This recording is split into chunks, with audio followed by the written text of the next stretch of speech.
In Switzerland, where I live, street photography sits in a grey zone.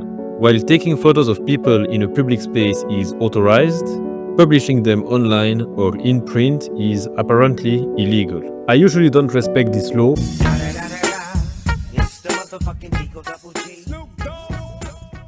but for once I felt like being a law-abiding citizen. More seriously though, I think it's a good challenge to try to do street photography without showing people's faces. In a lot of images, the face plays an extremely important role.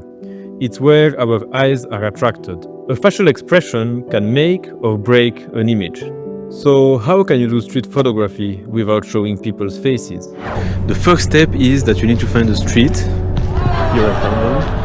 The second step is that you need to verify that there are no faces in the frame. So I'm checking, okay, no faces, and click.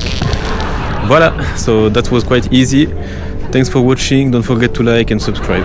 Bye bye. Okay, sorry, my question should have been more specific. How can you make interesting street photos without showing faces? Well, there are two ways of doing street photos without showing faces. The first one is by including people in the frame, but simply not showing their faces. And the second one is by not including any human at all in your image. Let's first talk about photos including a faceless human. There are different ways to achieve that. You can simply keep the face out of the frame and focus on other body parts. These images can sometimes be more intimate. You are closer to the action. It can also help shift the focus to the action being performed rather than the person performing it. It can also help create a certain tension to the image by giving only very little information about the person depicted in the photo. Another way not to disclose people's faces is simply to hide their face with an object. This can be an object they are holding or an object that's between the subject and you. You can also easily blur the face by shooting through glass or any other object that has a certain transparency.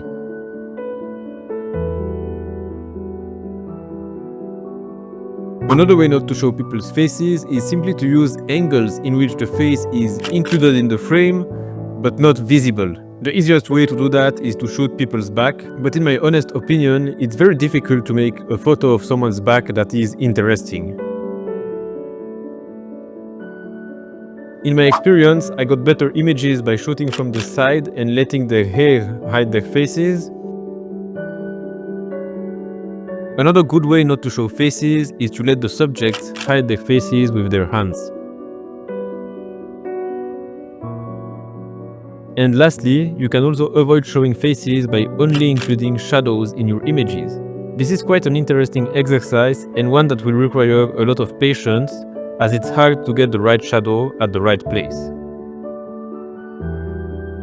If you have liked the photos I've shown so far, please don't forget to follow my two Instagram accounts. On this one, I show my personal work, and on this one, I feature photo books 3 times a week. So if you are interested in that, don't hesitate to check the links in the description.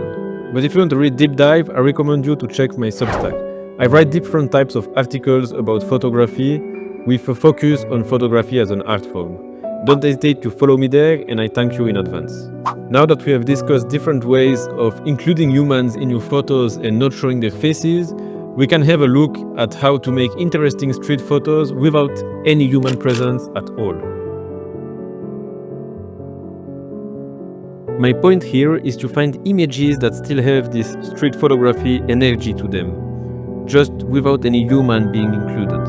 In my case, I like to take more abstract leaning photos, a nice light on a colorful wall, some chestnuts on the floor, or the decoration of a birthday party.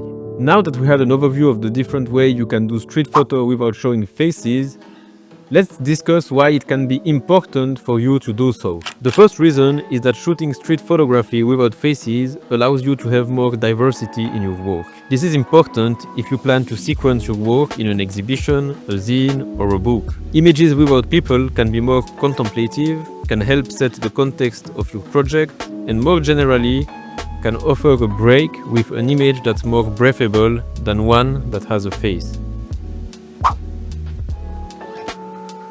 Another reason to do it, and that's not the best reason in my opinion, is that sometimes making images that are featuring faces can be a bit intimidating, in the sense that it's hard to do street photography and go up close.